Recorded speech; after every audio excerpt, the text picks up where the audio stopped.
एक गांव में पंडित रामशरण अपनी पत्नी प्रेमलता और साले भानु के साथ रहता था। वो बहुत ही ईमानदार था और कई सालों से मंदिर की सेवा कर रहा था। एक सुबह जब उन्होंने जैसे ही मंदिर का दरवाजा खोला, उनकी नजर देवी माँ के बक्से पर गई। बक्सा खुला हुआ था और उसमें रखे सोने के गहने गायब थे। रामशरण जी का चेहरा फक पड़ गया। उन्होंने तेजी से इधर उधर उसे ढूंढने की कोशिश की, लेकिन गहने का कोई भी सुराग नहीं मिला। इसके बाद पंडित ने तुरंत मंदिर के बड़े ढोलक को उठाया और उसे जोर जोर से चोट करनी शुरू की। ढोलक की गूंज सुनकर लोग अपने घरों से बाहर निकलने लगे। कुछ लोग अपने कपड़े संभालते हुए तो कुछ जल्दी में चप्पल पहने बिना ही दौड़ पड़े। क्या हुआ? इतनी सुबह ढोलक क्यों बजाई जा रही है? कोई अनहोनी तो नहीं हो गई? गांव की गलियों में इसी तरह की फुसफुसाहटें गूंज रही थी। कुछ ही देर में मंदिर का प्रांगण गांव वालों से भर गया। हर कोई अपने अपने अंदाज में अनुमान लगाने में जुटा हुआ था। भाइयों और बहनों, आज सुबह जब मैंने मंदिर का दरवाजा खोला तो मेरी नजर देवी माँ के बक्से पर पड़ी। बक्सा खुला हुआ है और उसमें रखे सभी सोने के गहने गायब हैं। ये सुनते ही भीड़ में हलचल मच गई। क्या देवी माँ के गहने चोरी हो गए? ये कैसा हो सकता है? किसकी इतनी हिम्मत हुई कि उसने देवी माँ के गहनों को हाथ लगाया? ये घटना बहुत ही शर्मनाक और दुखद है। ये सिर्फ देवी माँ के गहने की चोरी नहीं है, बल्कि हमारी आस्था पर चोट है। हमें मिलकर इसका समाधान ढूंढना होगा। इसके बाद मंदिर के प्रांगण में एक चौकी रखी गई, जिस पर गांव के सरपंच भोलेनाथ बैठे। उनके पास गांव के बुजुर्ग और कुछ सम्मानित लोग भी थे। भाइयों और बहनों, आज जो घटना हुई है वो हमारे पूरे गांव के लिए शर्म की बात है। भीड़ में खुसुर फुसुर शुरू हो गई। कुछ लोग फुसफुसा रहे थे, कहीं ये काम अपने ही लोगों ने तो नहीं किया। तो कुछ लोग सोच रहे थे, क्या चोर पकड़ा जाएगा? भोलेनाथ ने एक गहरी सांस ली और सबकी तरफ देखा। देखो, ये समय एक दूसरे पर उंगली उठाने का नहीं है। हमें मिलकर सच का पता लगाना होगा। मैं यहाँ सबको एक मौका देना चाहता हूँ कि अगर किसी ने कुछ देखा हो या सुना हो या किसी को इस घटना के बारे में कुछ भी पता हो तो वो बिना डरे सामने आए। कुछ देर के लिए सब चुप हो गए। लोग एक दूसरे की तरफ देखने लगे, जैसे किसी के बोलने का इंतजार कर रहे हो। इस बीच गोपाल आगे बढ़ा।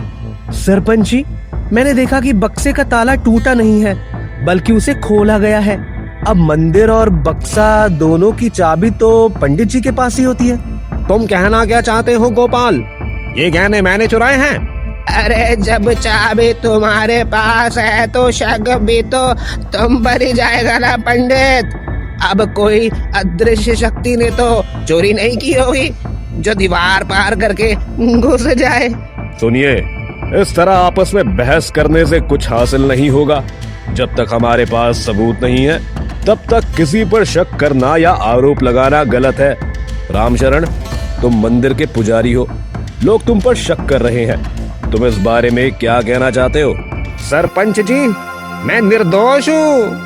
मैंने देवी माँ की सेवा को हमेशा अपना धर्म माना है। मैं ऐसा गलत काम कभी नहीं कर सकता। अगर तुम निर्दोष हो तो डरने की क्या बात है? क्यों ना पुजारी के घर की तलाशी ली जाए। अगर वो निर्दोष है तो ये साबित हो जाएगा। ये सुनते ही पंडित का साला भानु आगे बढ़ता है। हमारे परिवार को कलंकित करने का आप लोगों ने मौका नहीं छोड़ा ना? क्या यही आपका इंसाफ है? जो इंसान हर दिन मंदिर में आपके सुख शांति के लिए प्रार्थना करता है, उसे ही आप चोर कह रहे हैं। आप लोग हमारे साथ ऐसा अन्याय क्यों कर रहे हैं? हमने पूरा जीवन ईमानदारी की रोटी खाई है। यह न्याय की प्रक्रिया है। अगर पंडित निर्दोष है तो डरने की कोई जरूरत नहीं। तलाशी से सच्चाई सामने आ ही जाएगी। ये सुनते ही कई लोग राधे काका के पक्ष में बोलने लगे कि हाँ, तलाशी लेनी चाहिए। जब आप लोगों की यही इच्छा है तो ठीक है, हम पंडित जी के घर की तलाशी ही लेते हैं। इसके बाद गांव के कुछ युवक और सरपंच पंडित के घर की ओर बढ़ने लगे। पूरा गांव ये देखने के लिए इकट्ठा हो गया कि तलाशी में क्या निकलता है। पंडित के घर के हर चीज को ध्यान से देखा गया। अलमारी, बक्से और यहाँ तक कि पुराने सामान के नीचे भी तलाशी की गई, लेकिन कुछ भी संदिग्ध नहीं मिला। आप सबको मिला क्या? क्या कोई चोरी हुआ सामान था? नहीं, क्योंकि मैंने कुछ किया ही नहीं था। लेकिन फिर भी मेरी ईमानदारी पर सवाल उठाने से पहले किसी ने एक बार तक नहीं सोचा। गांव वाले चुप खड़े थे। किसी की हिम्मत नहीं हो रही थी कि पंडित की आंखों में आंखें डालकर कुछ कह सके। राम शरण, हमें माफ कर दो। हमें लगा था कि सच तक पहुंचने के लिए ये जरूरी है, पर शायद हमसे गलती हो गई। गलती? राधे काका, ये सिर्फ गलती नहीं है, ये मेरे सम्मान, मेरे चरित्र पर लगाया गया कलंक है। गांव वालों, अब बात बढ़ाने का कोई मतलब नहीं है। तलाशी से कुछ नहीं मिला और पंडित जी निर्दोष साबित हुए हैं। हमें मानना होगा कि हमसे भारी भूल हुई है। मैं पंचायत को आज भंग करता हूँ, लेकिन ये मामला यहीं खत्म नहीं होगा। कल दोपहर फिर पंचायत बुलाई जाएगी और हम मिलकर असली दोषी को ढूंढेंगे। गांव वाले सरपंच के इस फैसले से सहमत हुए और सभी धीरे धीरे वहां से जाने लगे। अगली दोपहर गांव के लोग धीरे धीरे पंचायत में इकट्ठा होने लगे। भाइयों और बहनों, आज हमें इस चोरी के रहस्य को सुलझाना है। मैं एक बार फिर से सबको मौका देना चाहता हूँ। अगर यहाँ मौजूद किसी भी व्यक्ति ने ये चोरी की है तो वो आगे आकर स्वीकार करे। हम वादा करते हैं कि सच्चाई बताने पर उसे माफ कर दिया जाएगा, लेकिन अगर बाद में चोर पकड़ा गया तो उसे कठोर दंड मिलेगा। कुछ पल के लिए सन्नाटा छा गया। सभी एक दूसरे की ओर देखने लगे, जैसे किसी के बोलने का इंतजार कर रहे हों, लेकिन कोई सामने नहीं आया। क्या चोर इतना बेवकूफ होगा कि यहाँ आकर मान लेगा? राधे काका, ये आखिरी मौका है। मैं फिर कहता हूँ, जो भी इस चोरी के पीछे है वो खुद आगे आकर सच बताए। ये उसके लिए बेहतर होगा। गांव वाले अब असमंजस में थे। कोई कुछ नहीं बोल पा रहा था। ठीक है, अब कोई सच नहीं बताएगा तो हमें और गहराई से जांच करनी होगी। मैंने आसपास के गांव के 3 सुनारों को बुलाया है। वो बताएंगे कि क्या किसी ने उनके पास चोरी के गहने बेचे हैं। इसके बाद 3 सुनार जो सरपंच के कहने पर आए थे मंच के पास खड़े हो गए। रामलाल जी, क्या पिछले कुछ दिनों में हमारे गांव के किसी व्यक्ति ने आपको गहने बेचने की कोशिश की है? नहीं सरपंच जी, मेरे पास तो ऐसा कोई नहीं आया। रमेश जी, आपसे क्या किसी ने संपर्क किया? नहीं सरपंच जी, मेरे पास भी ऐसा कोई नहीं आया। गोविंद जी, आपके पास? नहीं सरपंच जी, मैंने किसी को गहने बेचते नहीं देखा। अगर ऐसा होता तो मैं आपको तुरंत बता देता। ये सुनकर पंचायत में फिर सन्नाटा छा गया।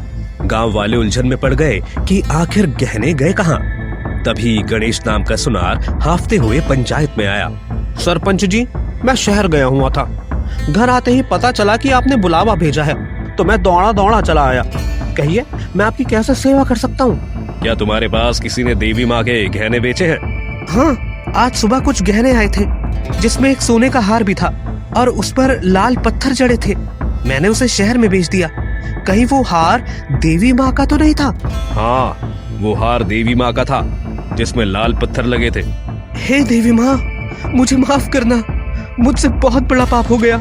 अच्छा ठीक है, ये बताओ कि वो हार तुम्हारे पास कौन लाया था? वो तो मुझे नहीं पता सरपंच जी, उसने अपने चेहरे को ढक रखा था, इसलिए मैं देख नहीं पाया। ये सुनकर गांव वाले परेशान हो गए कि आखिर किसने देवी माँ के गहने चुराए हैं। अब कैसे उसका पता लगाया जाए?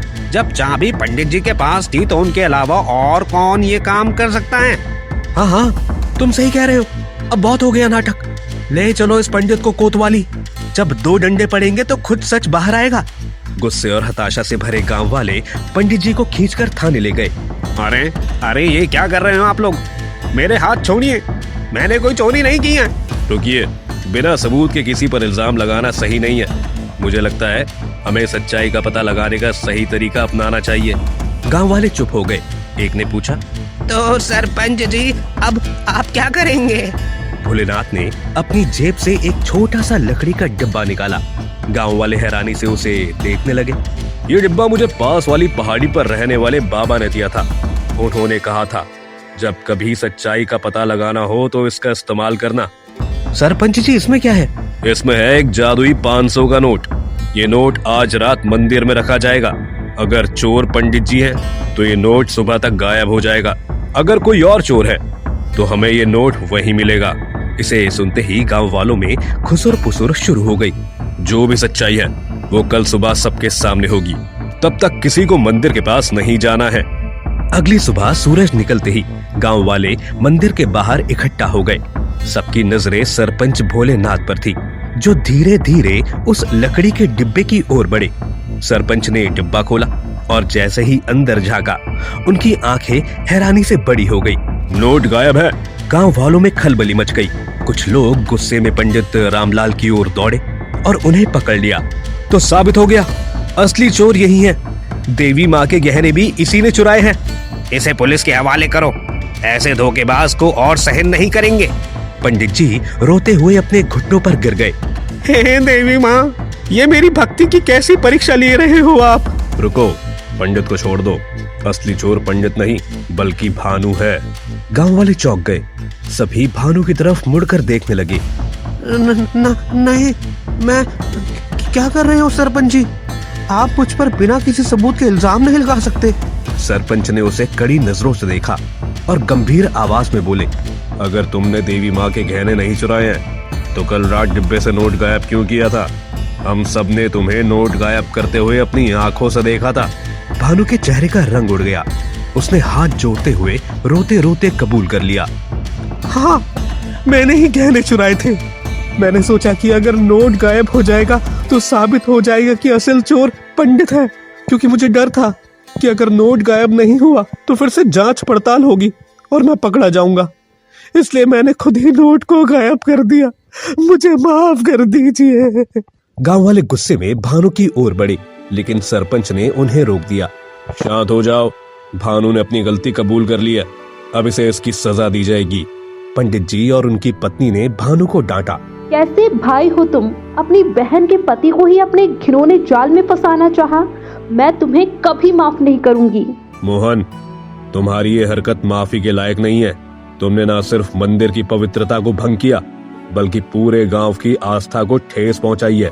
पंचायत का फैसला है कि तुम्हें तुरंत गांव से निकाल दिया जाए। हमें सरपंच जी का फैसला मंजूर है। ऐसे इंसान को इस गांव में रहने का कोई हक नहीं है। मुझे बहुत दुख है कि मेरे ही परिवार के सदस्य ने यह पाप किया। आप सब मुझे माफ कर दीजिए। अरे नहीं पंडित जी, माफी तो हमें आपसे मांगनी चाहिए। हमने आपकी आस्था पर शक किया। इसके बाद सभी गांव वालों ने पुजारी से माफी मांगी और वादा किया कि अब से किसी पर बिना सबूत इल्जाम नहीं लगाएंगे।